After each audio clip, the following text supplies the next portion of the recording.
Waalaikumsalam warahmatullahi wabarakatuh. Warahmatullahi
wabarakatuh.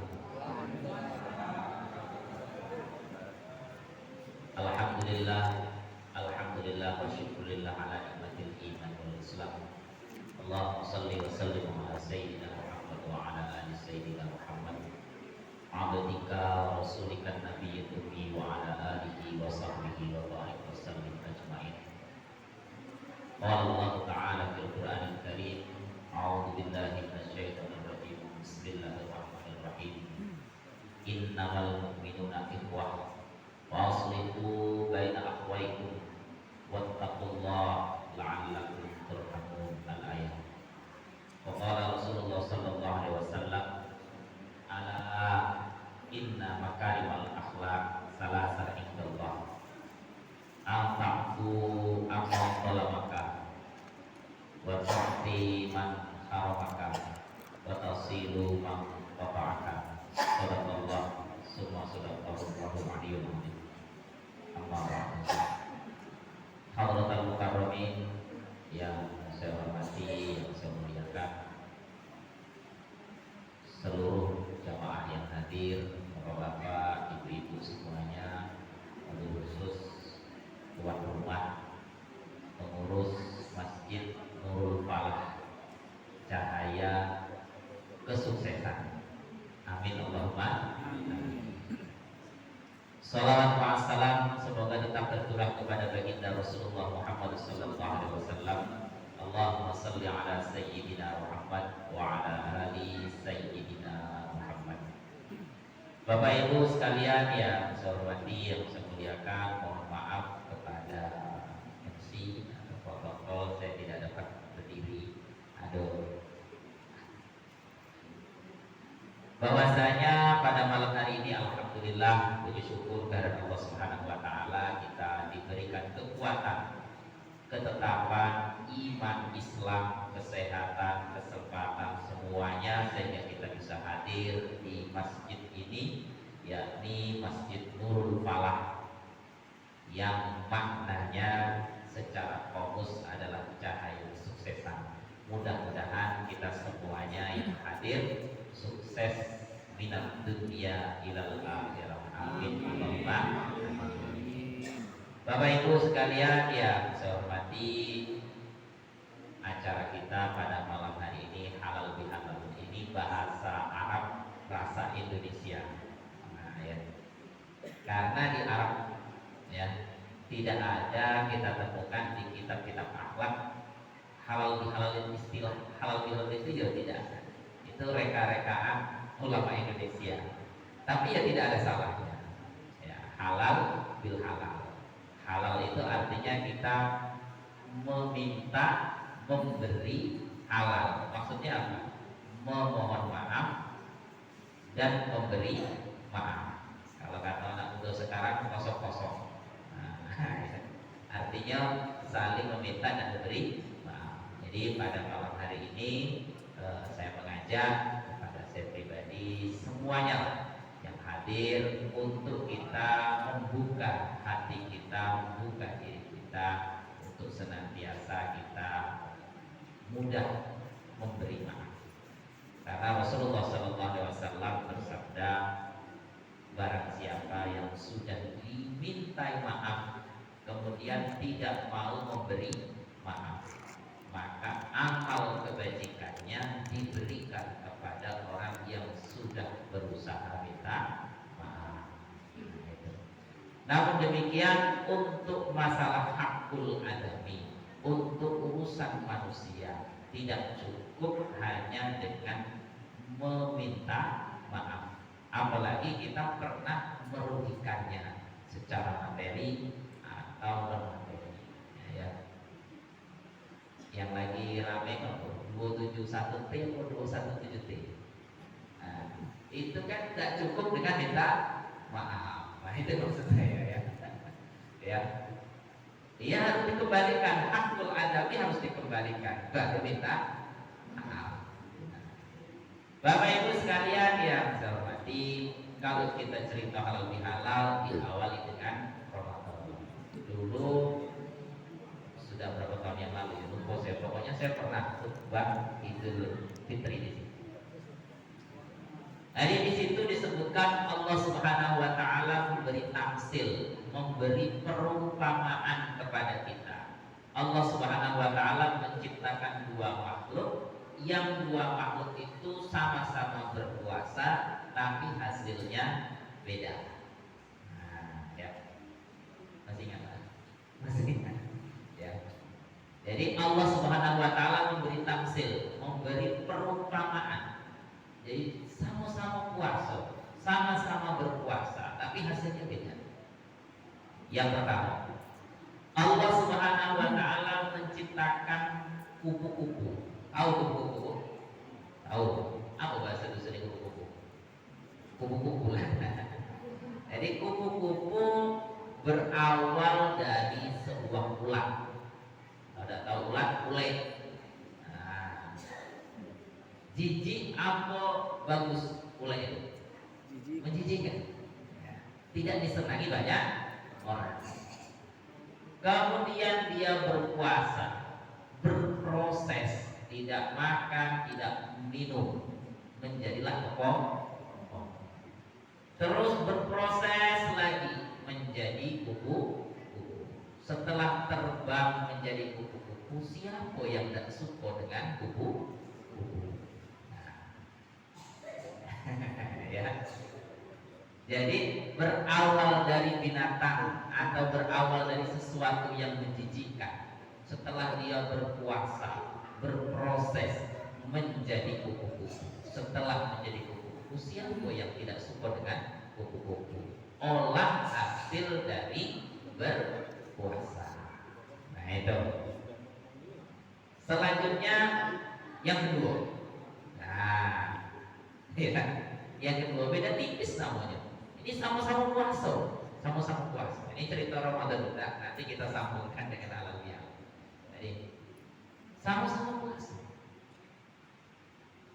Tapi saya tidak tahu berapa hari puasanya, apa sama dengan kita 30 hari apa enggak.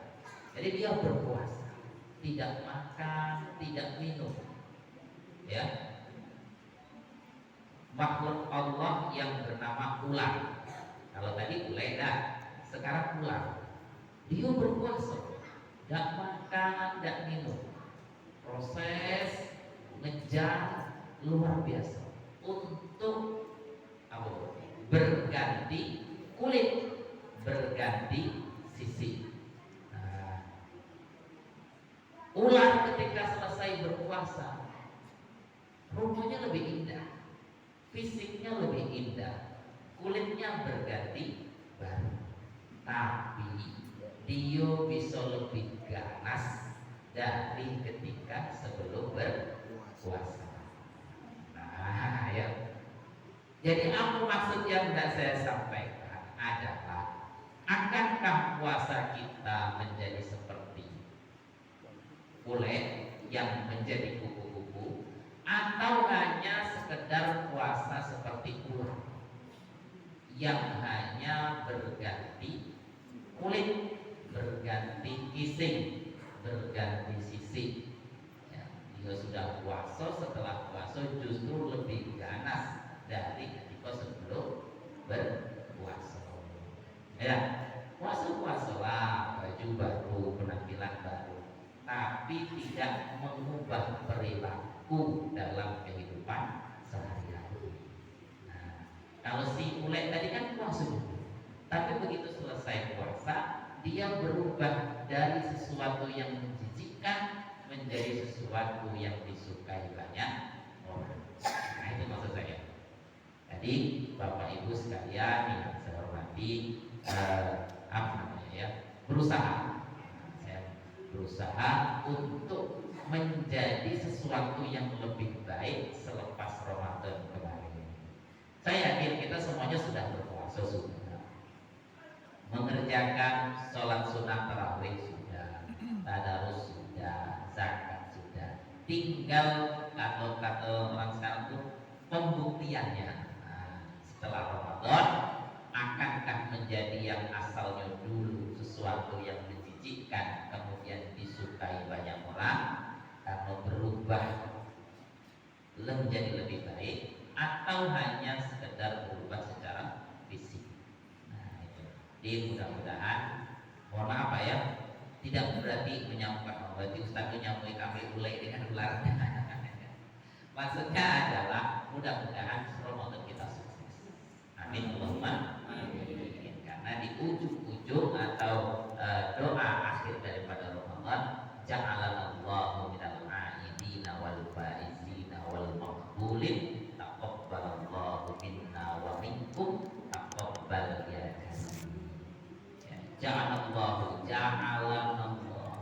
semoga Allah menjadikan kami minal aidin, orang-orang yang kembali menjadi fitri, menjadi suci, wal faizin, dan orang-orang yang beruntung fit dunia wal akhirah. Amin Allahumma amin.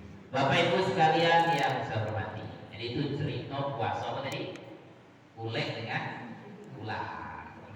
Ya, apakah aku ini ulek atau ular? Nah, ya, mudah-mudahan kita semuanya menjadi kelompok yang pertama.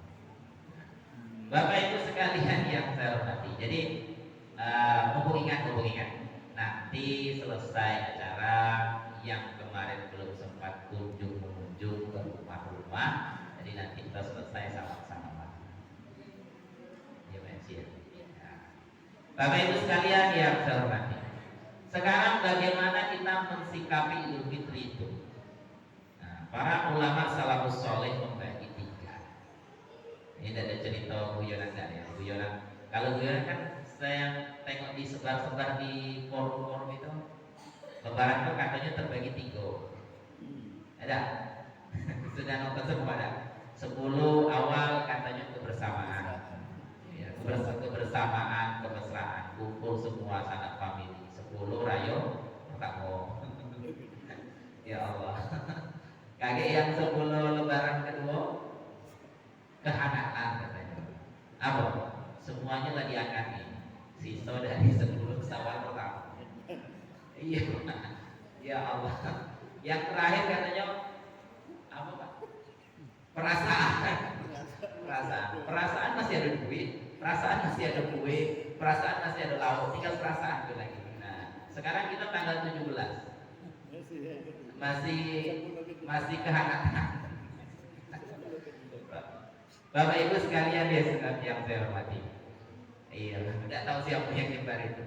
Jadi Idul Fitri para salafus saleh mengelompokkan kita itu terbagi. Kita mana ya? Kita bagian yang mana tidak tahu. Yang awal disebutkan adalah li ziyadatil ibadah, bentuk menambah nilai ibadah ketika masuk bulan Syawal. Apa itu? Menjadi ajang silaturahim, menambah pahala. Siapa orang yang harus disilaturahimi pertama? Tentunya setelah keluarga inti, bapak itu kan 3, ya. Pernah saya terangkan di majelis duha, bapak itu 3, bapak ibu kita itu 3. 1, bapak ibu yang sudah melahirkan kita, artinya ayah mak secara biologis. Yang kedua, bapak ibu dari pasangan kita, apa namanya Bu? Mertua. Yang ketiga, bapak ibu yang sudah mengenalkan kita kepada Allah Subhanahu wa Ta'ala, atau dalam bahasa sederhananya guru-guru kita, kiai-kiai kita. Jadi orang tua kita itu 3. Orang tua biologis, orang tua pasangan kita, kemudian orang yang telah mengenalkan kita, mengajari kita untuk dekat kepada Allah. Jadi ada 3. Maka yang disebut waladun sholih itu ya bisa anak biologis, ya bisa anak murid. Maksud saya seperti ini, kan tidak semua orang dianugerahi anak, betul kan? Nah, jangan sampai berkecil hati. Wah, aku udah punya anak, berarti tidak bakal dapat doanya anak sholih. Maka dalam bahasa kitab itu waladun sholih, ya. Bukan pakai abna. Ini artinya ya sama, abna itu artinya ya anak, walad itu artinya ya anak. Bapak Ibu sekalian yang saya hormati, saya tadi nyebut terbagi 3. 1, orang yang menyikapinya sebagai tempat untuk menambah amal kebajikan. Nah, ya. Yang kedua adalah orang yang bersikap itu apa apa bahasa kita ya? Balas dendam, itulah bahasa sederhananya. Karena menganggap Ramadan itu sebagai bulan siksa. Ya, tidak boleh makan, tidak boleh minum. Nah, begitu selesai Ramadan, balas dendam. Nah, iya, biasanya lebaran kedua bocor semua. Iya. Kenapa? Beraneka macam masuk semua. Ya, tidak difilter lagi. Sebulan kemarin siang tidak boleh ini ketemu es diminum, ketemu minuman panas, semuanya masuk semuanya. Nah, raya kedua bocor. Bapak Ibu sekalian yang berarti. Jadi bagian yang pertama menganggap kesempatan untuk menambah nilai ibadah kita karena silaturahim. Yang kedua menganggap sebagai selesainya bulan penyiksaan. Padahal puasa Ramadan itu kan puasa wajib. Di samping puasa wajib ada lagi puasa sunnah dan seterusnya dan seterusnya. Yang ketiga ini naudzubillah min dzalik. Ya, naudzubillah min dzalik. Itu adalah apa namanya ya, euforianya berlebihan sehingga dilampiaskan untuk hal-hal maksiat, mabuk-mabukan di malam itu, apa trek-trekan dari malam itu. Jadi saya bilang apa namanya, pas ini sedikit cerita, pas 1 Syawal saya kebetulan itu disuruh ngimami di Polres dengan Pak Kapolres. Jadi beliau kan mengeluhkan jam 11 itu kemarin kan 1 Syawal kan malam 1 kan selesai hujan. Sekira selesai, saya kawal acara takbiran itu saya jam 11 di pondok selesai. Saya kira selesai, jam 2 mulai lagi kata Pak Kapolres. Jadi saya bilang waktu itu jangan dilarang, tapi difasilitasi. Tapi tidak tahu cakap saya boleh dengar apa enggak. Ya, jangan dilarang, tapi difasilitasi. Mungkin tahun depan dibuat apa namanya ya, kayak pendaftaran takbir keliling, memang diformat betul, difasilitasi apa namanya, pakai nomor undian, dinilai, dihadiah dan segala macam sehingga lebih tertib. Kalau sekarang kita tengok kan macam itulah. Jadi kenapa kalau dilarang salah? Karena kita dikunci oleh ayat walitukmilul iddah walitukabbirullaha ala ma hadakum la'allakum tashkurun. Jadi apa namanya, di ujung ayat itu disebutkan bahwasanya ketika telah sempurna hitungan kalian 30 Ramadan, walitukmilul iddah ya, walitukabbirullaha, hendaklah kalian membesarkan nama Allah, bertakbiran. Dalam tafsirnya itu disebutkan bil aswaq, di pasar-pasar, bil buyut, di rumah-rumah, fil thariq, bil masajid dan seterusnya. Memang ada ayatnya. Ya. Jadi bertakbir itu bentuk membesarkan nama Allah, boleh di pasar-pasar, itu dalam bahasa tafsirnya, di rumah-rumah, di masjid-masjid, di jalan-jalan. Tapi yang kita saksikan itu dianggap sebagai sebuah kebenaran. Maka saya bilang jangan dilarang, tapi difasilitasi. Nah, itu. Sampai pada tadi 3 ya. Jadi 1, orang yang menganggap itu adalah kesempatan untuk menambah ibadah. Yang kedua menganggap itu adalah sebagai ajang tempat balas dendam. Nah, yang ketiga melampiaskan ke dalam hal-hal kemungkaran. Jadi yang pertama. Jadi puasa tadi mudah-mudahan kita menjadi golongan yang pertama.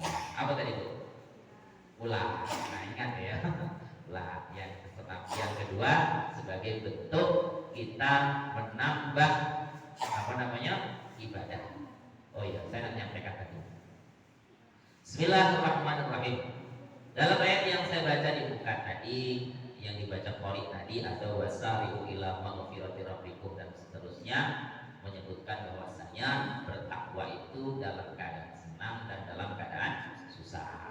Tapi sering saya sampaikan di pembukaan majelis bahwasanya kadang-kadang dan seterusnya, dan semua kita itu akan merasa dekat dengan Allah ketika sedang susah. Padahal ayat menyebutkan bahwasanya bertakwalah kepada Allah ya dalam keadaan senang dan dalam keadaan susah. Tapi tidak tahu kita manusia. Kadang-kadang ya seperti itu. Pas sedang susah ibadah terasa khusyuk. Maka jangan salahkan Allah Subhanahu wa taala ketika kita lebih banyak diciptakan dalam keadaan susah. Lah iya, coba lah Pak. Punya duit dengan tidak punya duit, kalau pas berdoa, kalau pas sholat kusuman, jujur deh. Nah, kalau sedang suntuk dah, kalau suntuk sedang buntu itu sholat kusuk luar biasa. Allahu Akbar. Nah, jadi dalam hadis qudsi itu dinyatakan, sering saya sampaikan bahwasanya kalau kita mendekat kepada Allah dalam keadaan berjalan, Allah menangkap kita dalam keadaan berlari. Ya. Terus kita mendekati peluk di dekat. Nah, yang jadi masalah itu adalah ketika kita sudah dekat dengan Allah, Allah tidak ingin berjauhan dengan hamba-Nya. Yang jadi pertanyaan adalah bagaimana cara Allah mendekatkan para hamba kepadanya? Dikasih senang, tidak mau dekat, dikasih susah, dikasih payah, mendekat. Akhirnya susah permanen. Nah, ya, lah iya, dikasih senang, tidak mau dekat. Lu mau jalan ke masjid terus, ya kan? Dikasih susah, rajin ke masjid. Nah iya, akhirnya, ya ini husnudzon saya ya. Akhirnya Allah, wah ini hambaku yang ini tidak cocok dikasih senang nih. Dia ruku dengan aku nih. Dikasih susah, dia khusyuk. Wah, susah terus. Iya bu. Nah, benar. Itu di dalam maulid-maulid yang baru saya sampaikan. Apa namanya? Lebih khusyuk mana dalam keadaan senang atau susah? 80% jawab susah. Wah, ya susah. Dah, kita lanjutkan. Bismillahirrahmanirrahim. Ayat yang saya baca di buku tadi. A'udzubillahi minasyaitonirrajim. Bismillahirrahmanirrahim. Innamal mu'minuna ikhwah. Bahwasanya orang-orang yang beriman itu adalah ikhwah, bersaudara. Jadi kita tidak perlu membahas apa namanya, ini suku ini suku ini suku ini. Yang penting dia beriman adalah ikhwah sebagai saudara. Kalau bahasa Gus Baha, yang penting sholatnya masih madep ulon, nah itu dulu gitu lah. Ya, iya. Yang penting sholatnya masih ngadep Ka'bah, itu dulu gitu lah. Nah, ya. Jadi apa namanya, innamal mu'minuna ikhwah. Jadi jangan terlalu fanatis lah. Mohon maaf ya, apakah dengan family, apa dengan saudara, apa dengan suku, jangan terlalu fanatis. Maksud saya apa? Kadang-kadang ketika kita sedang susah, itu yang datang, yang nolong itu bukan, nah kan, mohon maaf ya, jangan menyebut saya rasis ya. Yang nolong kita itu kadang-kadang bukan saudara kita, kadang-kadang bukan tetangga kita, ya kan? Kadang-kadang mohon maaf, bukan orang yang satu suku atau satu marga dengan kita. Kadang-kadang yang nolong kita orang yang kenal baru saat itulah, atau baru ketemu sekali dua kali. Nah, itulah pentingnya kita, innamal mu'minuna ikhwah. Balik lagi kepada yang pertama. Tapi ini sebetulnya nanti berkaitan lagi. Siapakah orang yang harus kita prioritaskan untuk dikunjungi? Disebutkan oleh Rasulullah bahwasanya wa tafsilu man qata'aka, yaitu apa bahasa kita ya, menyambungkan kembali silaturahim kepada orang yang sudah nyata memutus dengan kita, orang yang jahat dengan kita. Nah, itu datangi duluan, sanggup kan? Nah, ini lah ya, seperti ini. Dalam hadis disebutkan bahwasanya, ala ketahuilah, inna makarimal akhlak, sesungguhnya sebagian dari akhlak-akhlak yang mulia itu indallah, di sisi Allah, salah satu tiga. Akhlak mulia juga banyak, tapi salah satunya ada tiga.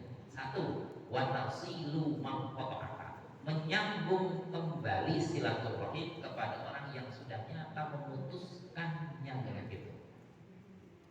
Jadi orang yang musuhi kita, orang yang apa bahasa ya, dan akur dengan kita, nah itu datangi duluan, prioritas. Itu kalau mau ikut gaya Rasulullah SAW. Jadi kalau kita mau maaf dengan apa ini, yang tidak pernah ada masalah, itu biasa saja. Ya, bukan berarti saya ngajak langsung, ya ini berarti tidak perlu dah. Artinya biasa saja. karena tidak pernah clash kata orang sekarang, tidak pernah ada gap, tidak pernah ada masalah, ya biasa saja. Nah, ya, jadi yang perlu kita prioritaskan, nah orang yang tidak tegur kita selama ini ada di luar. Besok, insya Allah. Iya, seperti itu. Ya, kalau yang tidak pernah berselisih kan, apalah masalahnya. Nah, ya, kirim pesan, udah selesai. Nah itu loh, yang ada masalah itu loh, itu datang dulu. Ya. Jangan sampai Ramadan kita hanya sekedar menjadi ular tadi berganti sisi yang justru menjadi lebih ganas dari hari-hari sebelumnya. Dan lanjut lagi. Innamal mu'minuna ikhwah. Jadi kalau ada orang menganggap bahwa ini bukan saudara aku, ini itu padahal beriman seiman. Nauzubillah min dzalik. Iman yang masih diragukan. Karena banyak sekali teks hadis menyebutkan bahwasanya tidaklah sempurna iman seseorang sehingga dia bisa mencintai orang lain melebihi cintanya kepada dirinya sendiri. Nah itu benar. Tapi jangan disalahartikan lawan jenis, Bu yo. Jangan. Bukan itu maksudnya. Artinya, sanggupkah kita mengedepankan kepentingan orang banyak di atas kepentingan pribadi? Kita dulu di PPKN nih, saya ingat saya waktu SD diajari itu ya, mementingkan kepentingan umum di atas kepentingan pribadi. Nah itu, jangan tinggal slogan saja ya. Nah, jadi gitu. Innamal mu'minuna ikhwah. Fa'aslihu baina akhwaikum. Fa'aslihu, maka apa bahasa itu? Perbaikilah baina akhwaikum, di antara saudara-saudara kalian. Jadi perbaiki. Kalau yang putus tadi disambung, kalau yang sudah elok fa'aslih, diperbaiki. Nah, ya. Jadi banyak sekali ayat-ayat menerangkan bahwasanya di dunia ini kita terbagi dulu. Ada orang yang menghancurkan bumi, ada orang yang memperbaiki bumi. Yang menghancurkan bumi itu bukan hanya yang nebang hutan dan seterusnya, pembakaran dan seterusnya. Mungkin secara fisik iya betul, tapi sejatinya orang yang menghancurkan bumi itu adalah para ahli maksiat. Iya betul. Para ahli maksiat itulah yang menghancurkan bumi. Siapakah maksiat itu? Bukan berarti dia, mohon maaf ya, bukan orang yang mojok berbuat itu ya maksiat, tapi tidak sesempit itu pengertian maksiat. Karena dalam Nailul Rojak, kitab Nailul Rojak salah satunya itu disebutkan, siapakah maksiat itu? Kullu man ghadaballahu alaihi. Tiap-tiap orang yang menyebabkan Allah murka. Jadi orang tidak sholat dengan sengaja, itu juga maksiat dan seterusnya. Itulah sejatinya orang yang menghancurkan bumi. Apa maksudnya? Ketika Allah murka, dia tidak pilih-pilih. Tsunami, pilih-pilih dah. Ini rumah guru ngaji dilewati, dah sapu semua. Nah, bedanya cuma satu. Orang yang beriman bisa menjadi mati syahid. Ya. Orang yang mati tidak membawa iman, ya kata orang Jambi mati hanyut. Nah, gitu. Ya kan hanyut kan? Nah, jadi seperti itu maksudnya. Jadi walaupun sama, ya berita ini kan tanah longsor dan seterusnya. Sebetulnya itu menjadi ibrah untuk kita, menjadi pembelajaran untuk kita. Wa aslihu baina akhwaikum, perbaiki hubungan di antara saudara kalian. Banyak ya ayat-ayat yang menyebutkan bahwasanya kalau kamu mau beriman, kamu mau bertakwa, maka Allah akan membukakan keberkahan langit dan menurunkan keberkahan langit, memunculkan keberkahan bumi. Nah, itu kalau dibalik, siapa orang yang tidak mau beriman, tidak mau bertakwa, tidak mau rukun, yang turun dari langit jadi bala, yang keluar dari bumi juga jadi bala. Nauzubillah min dzalik. Ya. Jangan sampai kita sekarang ini gaulnya kadang-kadang salah, hujan terus, salah, beda. Sebetulnya tidak salah, kita menyikapi saja, ya. Panas terus, salah. Nah, terus yang benar yang mana? Nah, ya. Jadi seperti itu. Jangan sampai apa-apa yang diturunkan oleh Allah Subhanahu wa taala justru bukan membawa berkah untuk kita. Nauzubillah min dzalik. Fa aslihu baina akhwaikum. Kenapa orang beriman itu dianggap saudara, kenapa kita mesti memperbaiki hubungan di antara kita semuanya? Wattaqullah, itu bentuk perwujudan kita kepada Allah Subhanahu wa taala, bentuk takwa kita kepada Allah Subhanahu wa taala. Nah, apa maksudnya? Kalau orang masih ke aku-akuan, itu dulu aku, itu bukan dulu aku, itu bukan itu aku, itu bukan ini aku. Nah, diragukanlah keimanan. Dan mau memperbaiki hubungan di antara saudaranya, maka diragukanlah ketakwaannya. Jadi mudah-mudahan kumpul-kumpul kita ini satu, tercapailah al-mu'minuna ikhwah, semua dulu kita yang beriman. Ya Bu ya, tidak usah lagi nyebut, nah itu bukan harga kami, itu jangan. Ya, semuanya innamal mu'minuna ikhwah. Fasbiqu baina akhwaikum, kita perbaiki semuanya. Bentuk kita takwa kepada Allah Subhanahu wa taala. Ya, jangan sampai keegoisan kita itu justru menghancurkan kita sendiri. Ya. Kita mohon maaf, apa namanya ya? Ucapan kita itu kadang-kadang sifatnya guyon, kadang-kadang dikenang orang seumur hidup. Apalagi hal-hal yang sensitif, jangan ya. La'allakum turhamun, agar kita semuanya dirahmati oleh Allah. Itu endingnya orang sekarang, ujungnya itu, supaya kita semuanya mendapatkan rahmat. Apa itu makna rahmat? Rahmat itu kalau dalam bahasa Indonesia maknanya kasih sayang Allah Subhanahu wa taala. Maka para orang-orang soleh itu mengatasnamakan dirinya al-fakir, bukan fakir miskin, bukan. Al-fakir itu maksudnya orang yang sangat butuh. Butuh apa? Rahmat Allah Subhanahu wa taala. Banyak ya mengatasnamakan diri al-fakir, bukan fakir miskin, itu bukan ya, udah habis ceritanya.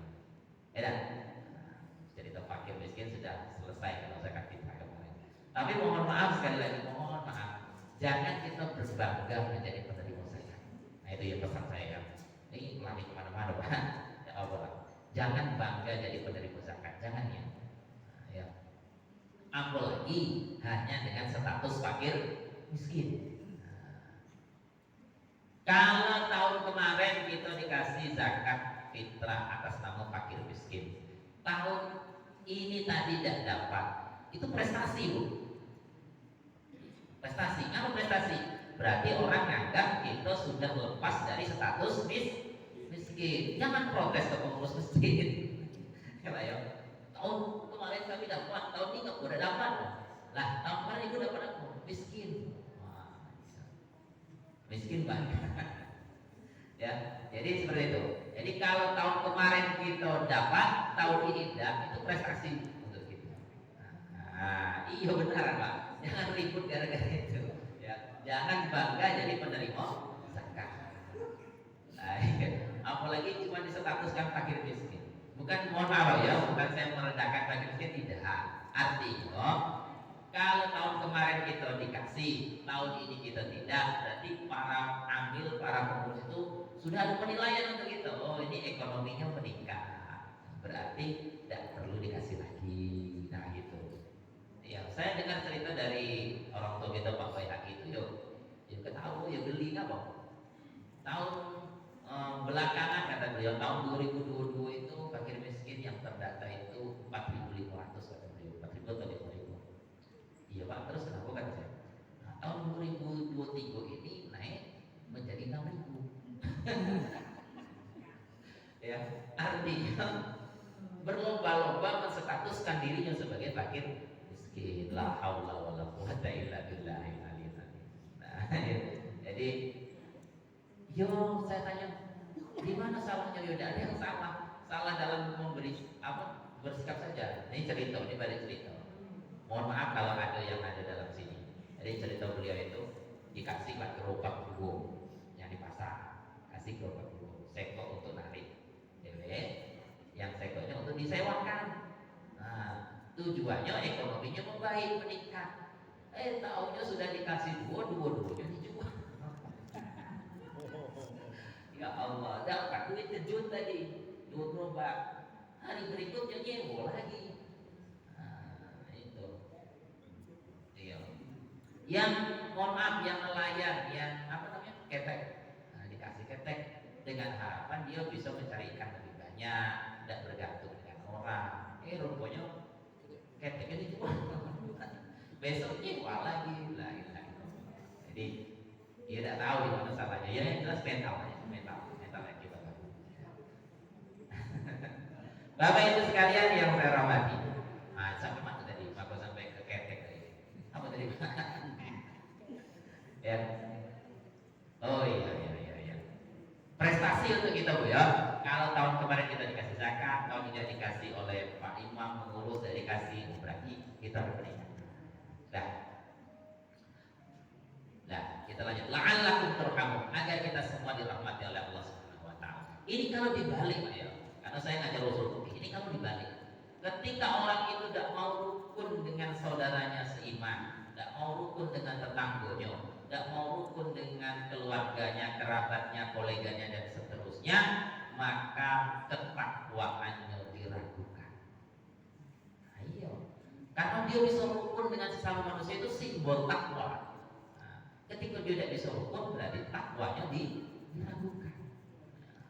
Iya, jangan dikira apa namanya ya, para, mohon maaf saya tidak menjelek-jelekan para ustadz, para kiai itu jangan dikira langsung semuanya lempeng gitu juga. Ya, tantangannya masing-masing. Ya, sedangkan pemekaran masjid menjadi masalah, masjid loh ya. Pemekaran masjid menjadi masalah. Rebutan jamaah, itu ke situ, yang itu ke situ dan seterusnya. Nah, ya. Jadi agar kita tetap rukun, itulah bentuk dari takwa kita. Kok ada orang tidak bisa rukun, berarti takwanya diragukan. Kalau tidak ada yang takwa, jangan harap rahmat Allah akan turun. Jadi apa yang kita nikmati selama ini, mudah-mudahan itu berkah daripada rukun kita dengan sesama orang yang beriman. Amin Allahumma. Banyak kan kisah-kisah yang kita dengar. Siapa namanya, Nabiullah Musa alaihissalam sudah istighosa, sudah minta hujan, tidak hujan-hujan. Apa? Akibat ada yang tidak rukun di antara mereka. Nah, ya.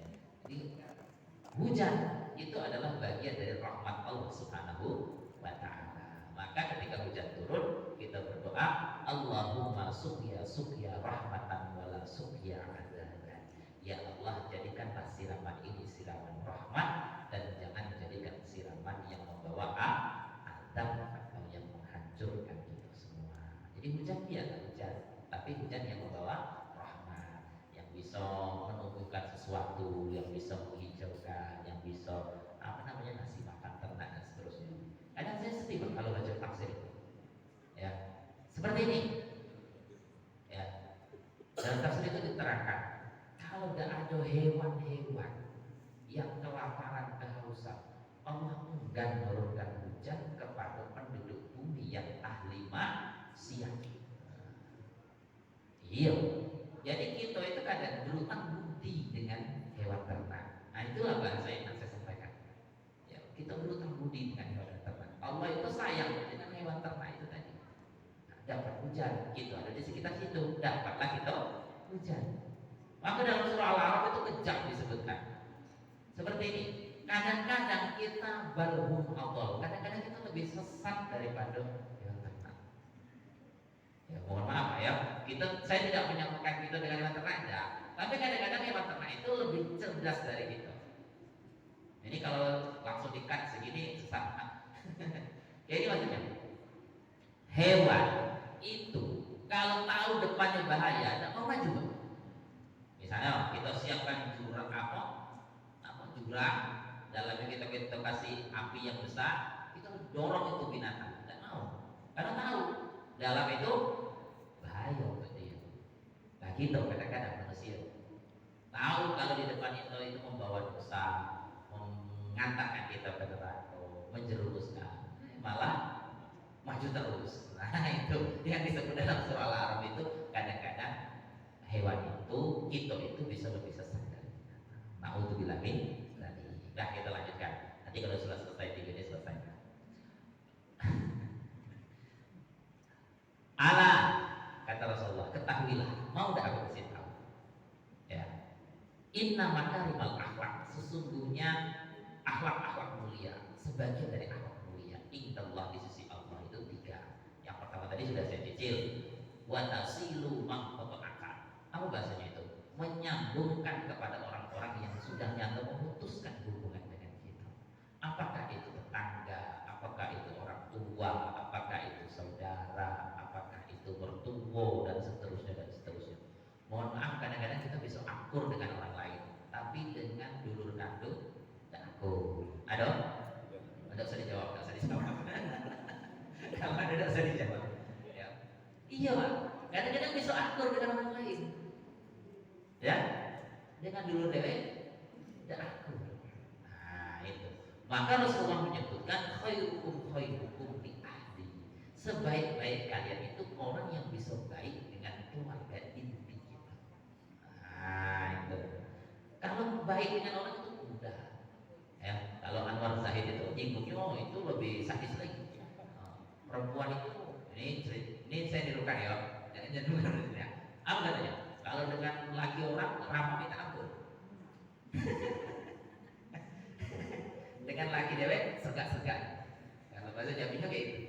Nah, jadi iya Rasulullah menyebutkan khairukum khairukum li ahli. Sebaik-baik kalian itu orang yang bisa baik dengan keluarga inti. Nah, ya. Jadi siapakah itu? Siapakah itu orang yang apa namanya kita prioritaskan? Nah, bahasa gitu. Yang kita utamakan untuk kita kunjungi orang yang sudah nyata memutus hubungan dengan kita. Apakah itu saudara? Maka tidak salah, mudik jangan disalahkan. Ya. Mungkin ada niat baik ke kampung halaman untuk menghubungkan kembali silaturahim yang mungkin ada renggang sehingga perlu didatangi dan seterusnya dan seterusnya. Nah, ya. Kalau saya husnudzon saja, ya, jangan disalahkan mudiknya. Memang betul, apa namanya bermaaf dengan tetangga itu ya itu juga. Ya. Maka hadis-hadis tentang tetangga itu tidak kalah banyak. Ya tidak kalah banyak hadis tentang tetangga itu. Bahkan dikatakan apa namanya ciri-ciri orang beriman itu fal yukrim jarahu, untuk memuliakan tetangganya. Ya. Bisa akur dengan orang Sabah, orang Bungo, orang Mano, ini tetangga kiri kanan tidak akur. Ada? Ada kan? Ya. Dengan orang jauh akur. Ya.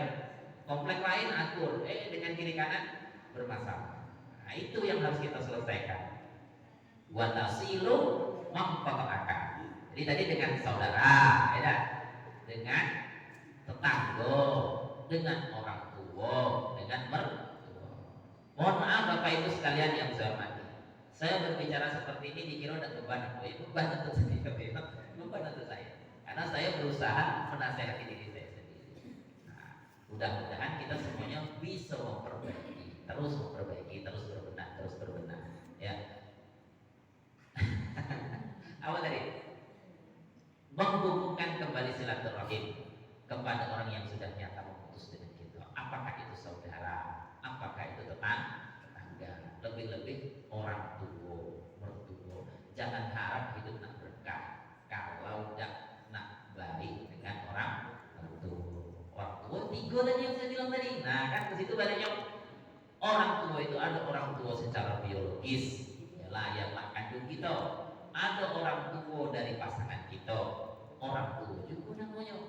Yang ketiga orang tua yang telah mengajarkan kita, guru-guru kita dahulu.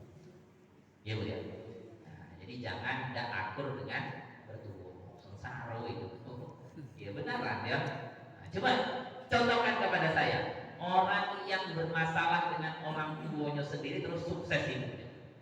Tidak ada. Tidak ada. Dia lagi gajinya puluhan juta. Dia bermasalah dengan orang tua, dengan mertua terus hidupnya sukses. Tidak ada.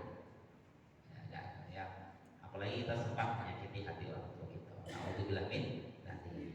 Maka birrul walidain, berbakti kepada kedua orang tua itu tidak selesai ketika dia sudah meninggal. Ya masih hidup kita berbakti. Sudah mati masih ada kewajiban kita untuk berbakti. Cuma wujudnya beda. Kalau masih hidup mungkin kita cukupi nafkah.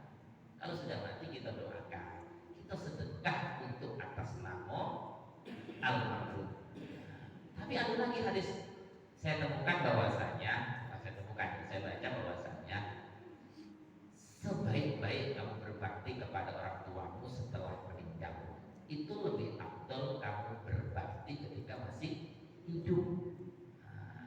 Maksudnya apa?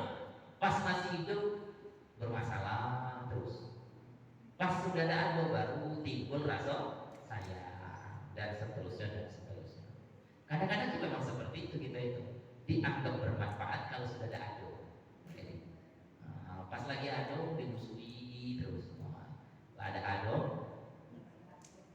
baru termasuk iya jasa beliau itu jasa ini. Tapi ada apa? Itu perlambang orang soleh seperti itu, Pak. Perlambang orang baik seperti itu. Jangan sampai kita ada orang nyebut alhamdulillah, nah itu kacau. Ya, pas kita ada orang nyebut innalillahi datang pula ini. Ya, pas kita ada nyebut alhamdulillah itu berarti kita bermasalah. Nah, watasilu mangqata'aka. Saya jadi 3 ya. Ini selesai. Apa yang kedua adalah wata'fu amma dhalamaka. Memberi maaf kepada orang yang sudah menzalimi kita. Ini nyebutnya ya enak, tapi prakteknya ya.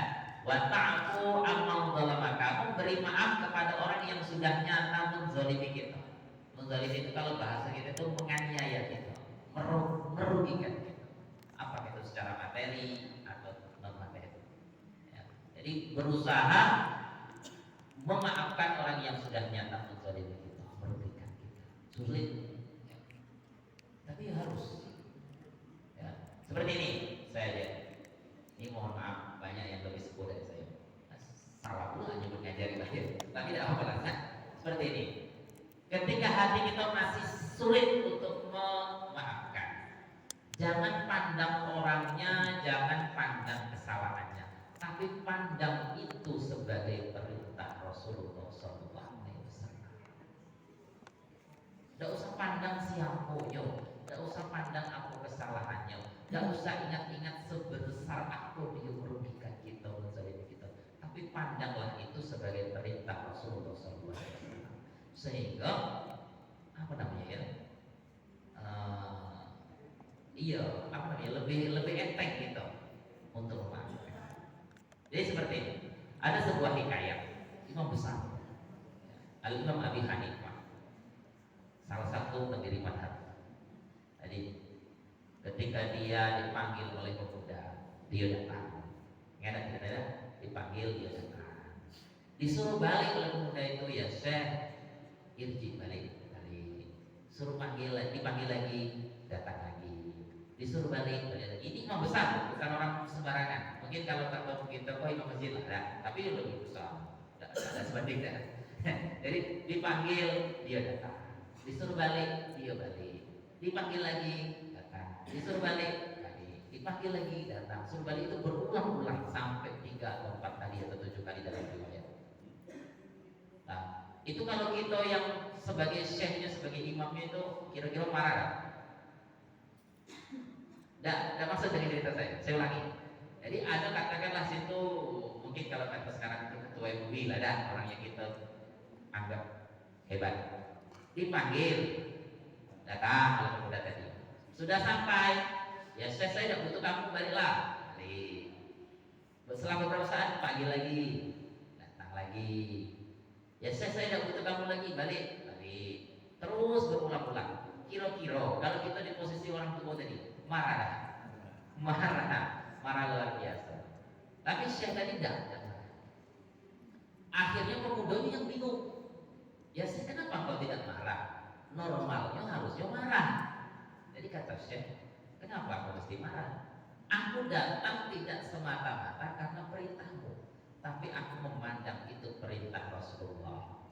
Maka yu'minu bil yaumil akhir, ya, barang siapa yang beriman dan percaya dengan hari akhir, maka fal yukrim jauh, maka hendaklah ia memuliakan tetangganya. Kau nyuruh aku datang, aku datang.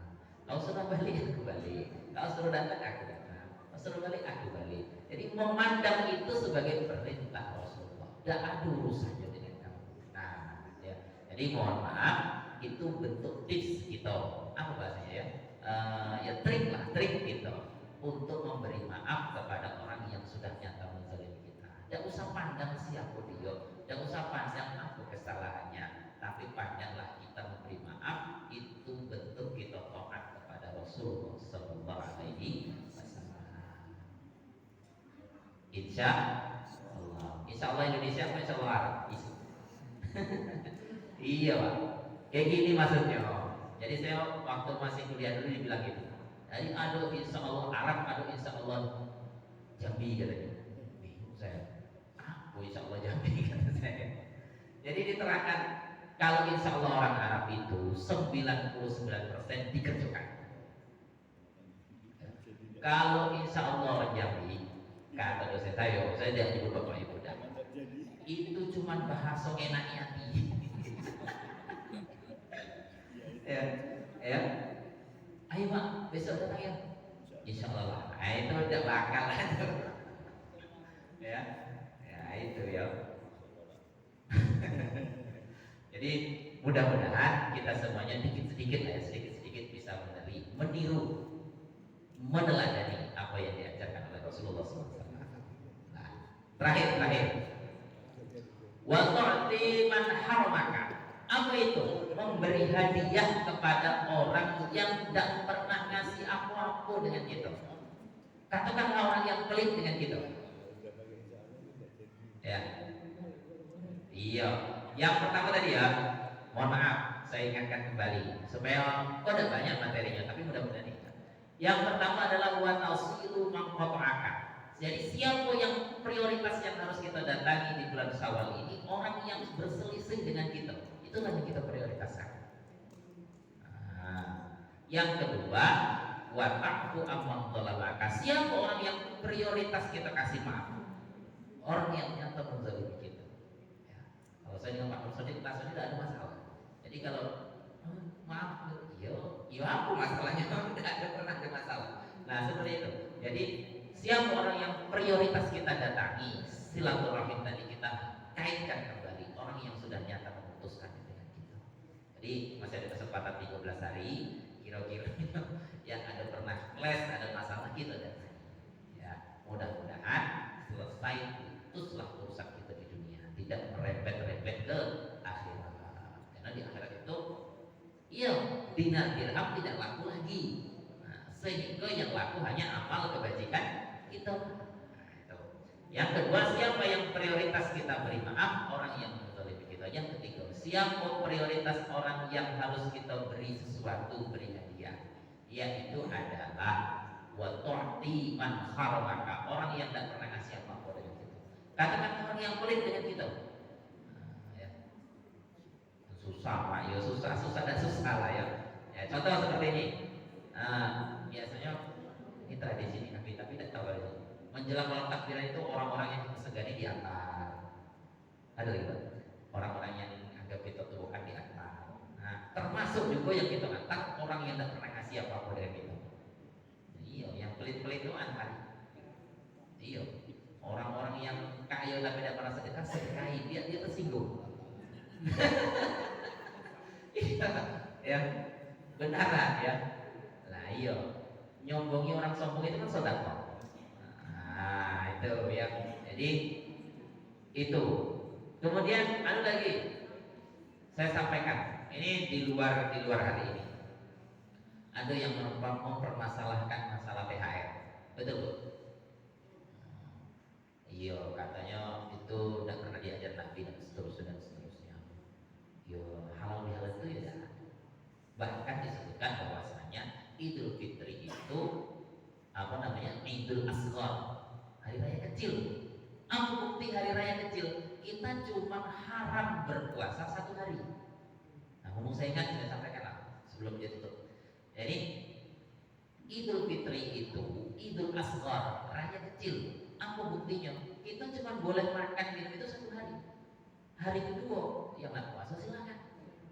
Nah, maka Bilal itu nyebut ahallallahu fihi ta'am wa harrama 'alaikumus siyam. Hari ini dihalalkan makan minum dan diharamkan berpuasa 1 hari. 2 Syawal yang nggak puasa sunnah boleh. Nah, itu. Tapi kalau Idul Adha disebut Idul Akbar, raya besar. Nah, ngapa? Karena kita haram puasa 4 hari. 10 Yaumul Nahar, 11, 12, 13 hari tasrik. Haram kita puasa. Dari segi takbiran sama. Idul Fitri kita boleh takbiran, ya, mulai dari beduk maghrib menyatakan hari itu sudah selesai Ramadan, masuk malam 1 Syawal, terus sampai khotib naik mimbar. Selesai itu udah ada lagi takbir. Nah, saya temukan ada juga di kampung-kampung itu. Sudah zuhur tanggal 1 Syawal takbir. Nah itu, iya maghrib bisa, ya, maghrib bisa subuh. Nah, kalau Idul Fitri, nah itu kayak kecil, salam-salaman selesai. Gitu kan kadang terbalik. Untuk Idul Fitri habis-habisan. Pas raya Idul Adha tidak telah beli kambing, tidak telah kurban maksudnya. Nah, kalau Idul Adha, Idul Akbar, raya besar. Aku modalnya besar. Yang punya duit banyak haji, yang sudah haji punya duit banyak kurban, modalnya besar. Maka haram puasa 4 hari. Hati-hati Bapak Ibu yang lagi seneng-senengnya puasa sunnah, mana tahu hari tasrek nunggu hari Senin. Itu ada saya temukan seperti itu. Atau hari Kamis saking rajin puasa sunnah tadi. Nah, ya. Kebetulan apa namanya, raya Jumat misalnya, Sabtu, Minggu, Senin puasa, padahal masih haram. Nah itu, ya. Jadi kalau Idul Adha takbirnya lama, mulai dari sebetulnya ini kalau berani, tapi jarang yang berani. 9 Yaumul Arafah itu sudah boleh subuh Arafah, subuh Arafah 9 Dzulhijjah. Tapi kalau udah lazim jangan dibuat, dikira sudah lebaran. Subuh Arafah sudah boleh 9, 10, 11, 12, 13 asar. Sudah asar, tidak boleh lagi takbiran. Termasuklah menyembelih hewan kurban, batasnya adalah asar hari ke-13 Dzulhijjah. Itu. Iya apa nak saya sebut tadi malam lebih. Itu THR. Ada yang masalah. Itu udah ada sunnah Nabi dan seterusnya seperti ini. Kita menyikapinya idkhulus surur fi qulubil mu'min dakhala jannah. Siapa yang menggembirakan hati orang beriman dakhala jannah, maka bisa masuk surga. Anak-anak itu beriman. Ya mudah-mudahan beriman kan? Beriman. Dia sudah puasa. Nah, kita kasih aja kasih bela. Ya. Itu kan iya. Itu kata orang investasi bodong. Kalau diminta emaknya, simpan di emak deh, nanti bisa berlipat-lipat. Ya, jadi jangan usah terlalu dipermasalahkan ya. Itu anggap saja itu sedekah dari kita sebagai bentuk kita menggembirakan hati-hati anak-anak yang beriman. Termasuklah kita, walaupun nak khusyuk ya silahkan, tapi jangan larang anak-anak ke masjid. Jangan larang anak-anak ke masjid. Nanti dia datang ke masjid. Kenapa datang masuk masjid?